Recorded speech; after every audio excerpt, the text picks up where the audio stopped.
Bonjour à tous. Comme vous l'aurez certainement noté, nous allons le 28 juin prochain désigner l'équipe et le maire de Sens pour les 6 prochaines années. Les candidats ayant déposé leur liste commencent à s'exprimer et comme vous pouvez le voir, je suis dans notre local de campagne rue d'Alsace-Lorraine et aujourd'hui il ne fait pas très beau sur Sens. Nous avons par ailleurs pris la connaissance de la lettre ouverte écrite il y a quelques jours par Monsieur Bitoun. Les Sénonais auront compris une chose, M. Bitoun a trouvé son ennemi, la liste, le bon sens, et moi en particulier.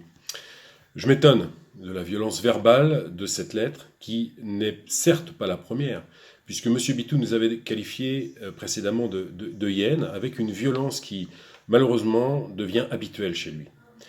Pour M. Bitoun, l'ennemi n'est ni le RN, dont il ne dit mot, ni Marie-Louise Faure, qu'il n'évoque qu'en passant. L'ennemi, c'est la liste Le Bon Sens, et moi en particulier.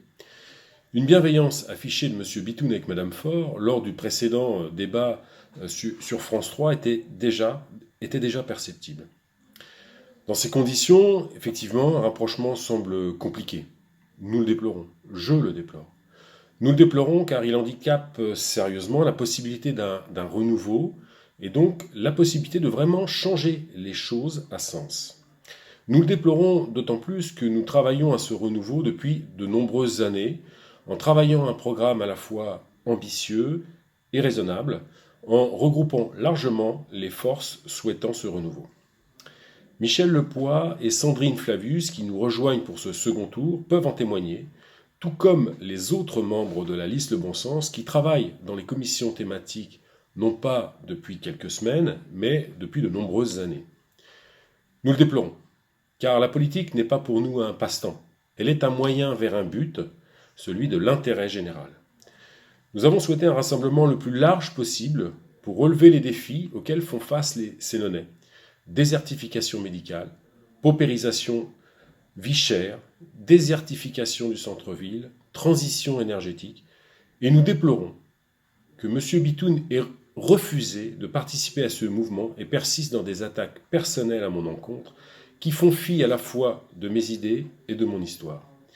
Ceux qui me connaissent savent que je préfère les actes simples du quotidien aux déclarations exaltées. Ils savent que mes engagements associatifs, politiques, professionnels démentent les procès d'intention que M. Bitoun s'obstine à faire. Qu'importe.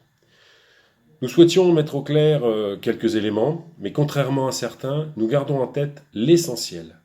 Les promesses non tenues de Mme Faure et l'urgence de créer le rassemblement le plus large possible pour créer le renouveau d'une ville verte, plus solidaire et pour tous.